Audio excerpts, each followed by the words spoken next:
तव कथामृतं तप्तजीवनं कविभिरीहितं कल्मषापहं श्रवणमङ्गलं श्रीमदाततं भुवि गृह्णन्ति ये भूरिदा जना। প্রতিদিন প্রতি ঘরে শ্রী শ্রী রামকৃষ্ণ কথামৃতের আমাদের এই নিত্য অনুধ্যানে আপনাদের সকলকে স্বাগত জানাই প্রাণারাম বাংলা চ্যানেলে। আজকে আমরা কলিকাতায় শ্রী ঈশ্বরচন্দ্র বিদ্যাসাগরের সঙ্গে শ্রীরামকৃষ্ণের মিলন এই অংশটির পাঠ এবং অনুধ্যানের চেষ্টা করছি। বন্ধু, ঠাকুর বিদ্যাসাগরকে দেখে বলেছেন, না গো, নোনা জল কেন?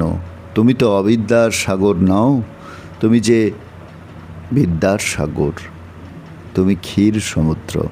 বিদ্যাসাগর সম্মত হয়েছেন, বলেছেন, তা বলতে পারেন বটে। বিদ্যাসাগর চুপ করিয়া রহিলেন। ঠাকুর কথা কহিতেছেন, তোমার কর্ম সাত্ত্বিক কর্ম, সত্যের রজ। সত্যগুণ থেকে দয়া হয়। দয়ার জন্য যে কর্ম করা যায় সে রাজসিক কর্ম বটে, কিন্তু এ রজগুণ সত্যের রজগুণ, এতে দোষ নাই। সুখদেবাদি লোকশিক্ষার জন্য দয়া রেখেছিলেন, ঈশ্বর বিষয় শিক্ষা দেবার জন্য। তুমি বিদ্যাদান অন্নদান করছো, এও ভালো। নিষ্কাম করতে পারলেই এতে ভগবান লাভ হয়। কেউ করে নামের জন্য, পুণ্যের জন্য, তাদের কর্ম নিষ্কাম নয়। আর সিদ্ধ তো তুমি আছোই।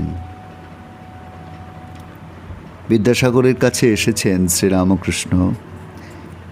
এই যে কথাগুলি বিদ্যাসাগরের উদ্দেশ্যে ঠাকুর বলছেন, আমরা অন্যত্র দেখি যে ঠাকুরকে একজন প্রশ্ন করছেন যে যতদিন না লাভ হয় ততদিন সব কর্ম ত্যাগ করব?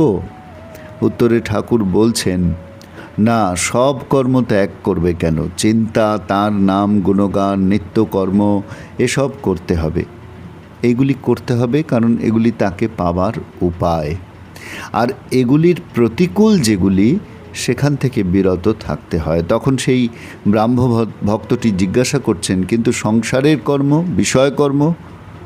ঠাকুর কিন্তু বলছেন, হ্যাঁ, তাও করবে, সংসার যাত্রার জন্য যেটুকু দরকার। এই যে সংসারে থাকতে গেলে সংসারের জন্য যেটুকু দরকার সেটুকুকে স্বীকার করার মধ্যে কোনো দোষ নেই।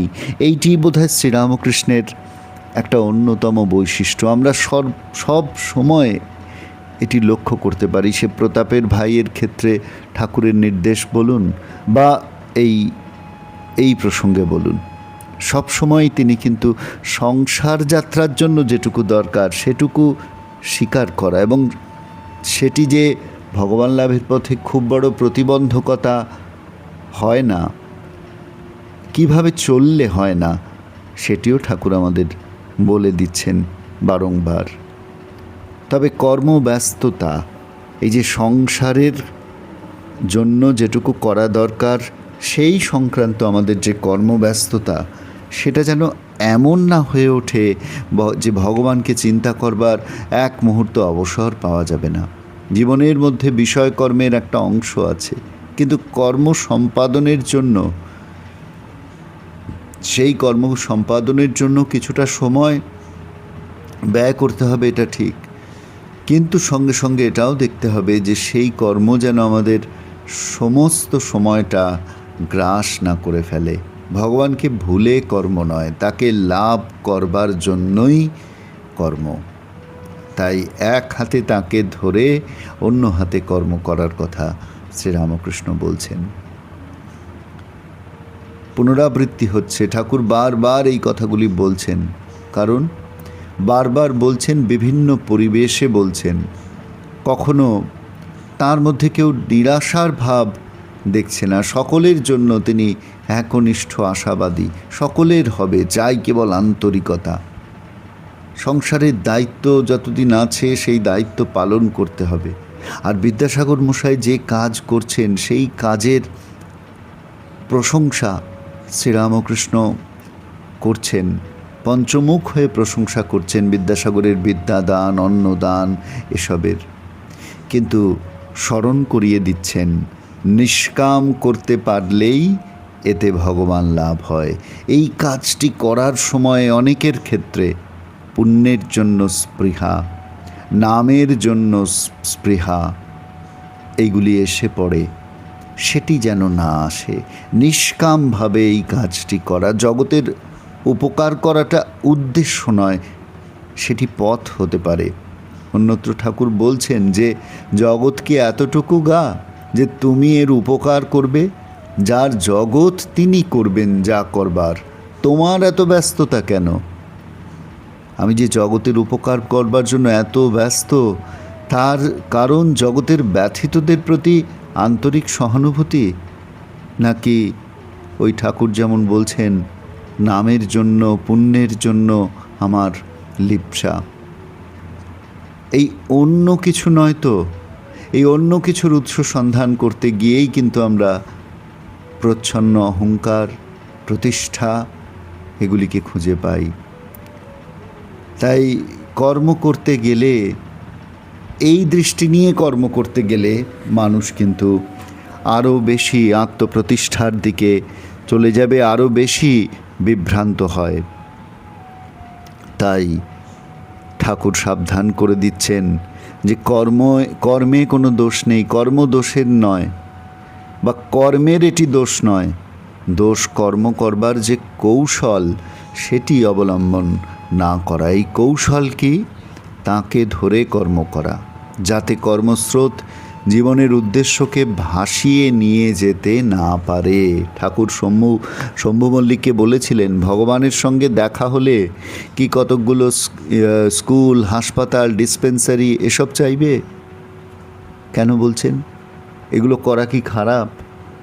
ঠাকুর শ্রীরামকৃষ্ণ কি চাইতেন না হাসপাতাল হোক, ডিসপেন্সারি হোক ইত্যাদি? তাহলে ঠাকুর কেন বলছেন?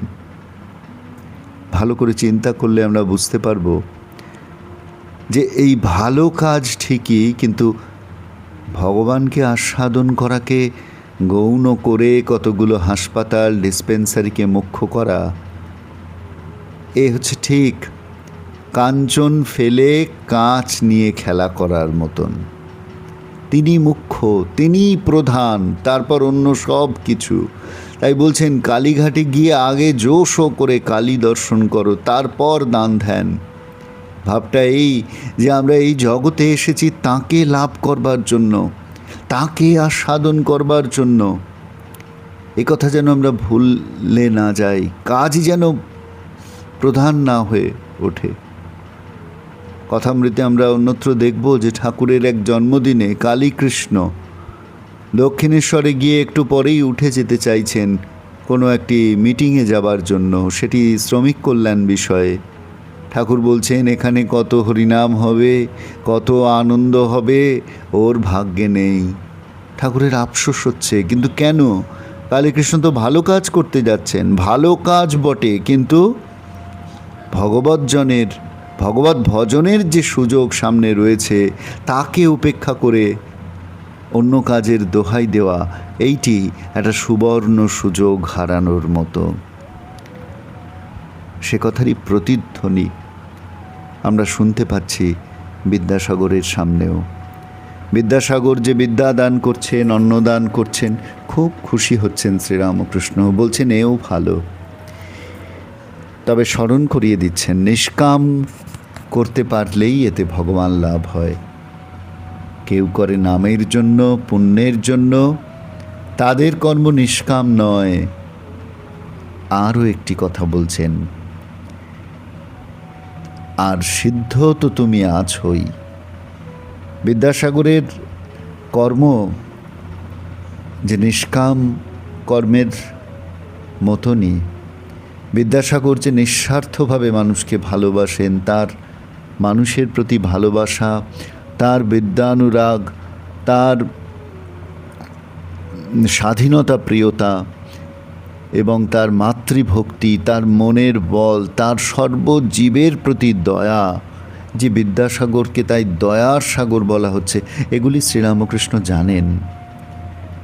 তাই বিদ্যাসাগরের উচ্চ কণ্ঠে প্রশংসা করছেন। বিদ্যাসাগরের মধ্যেকার দেবত্বকে শ্রীরামকৃষ্ণ শ্রদ্ধা জ্ঞাপন করে বলছেন, আর সিদ্ধ তো তুমি আছোই। শ্রীরামকৃষ্ণ এবং পণ্ডিত ঈশ্বরচন্দ্র বিদ্যাসাগরের এই সাক্ষাৎকারের পরবর্তী অংশে আমরা আগামী দিন আবার যাব বন্ধু। আজ এই পর্যন্ত আমরা ধীরে ধীরে এই দুই মহামানবের এই যে আলাপচারিতা, এই যে কথোপকথন, এর গভীরে প্রবেশ করবার চেষ্টা করছি। আশা করি আপনাদের ভালো লাগছে, আপনারাও আনন্দিত হচ্ছেন। প্রতিদিন প্রতি ঘরে সকাল 8টায় আমাদের এই যে শ্রী শ্রী রামকৃষ্ণ কথামৃত স্মরণ মনন অনুধ্যান পাঠ এবং আলোচনার শিবির কেমন লাগছে বন্ধু, জানাবেন কমেন্টে। আমরা অপেক্ষায় রইলাম। সকলকে ধন্যবাদ, নমস্কার।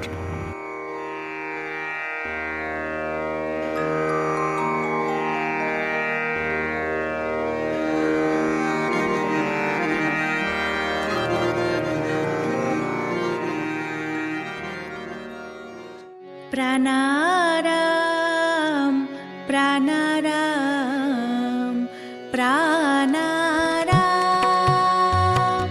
প্রাণারাম প্রাণারাম প্রাণারাম।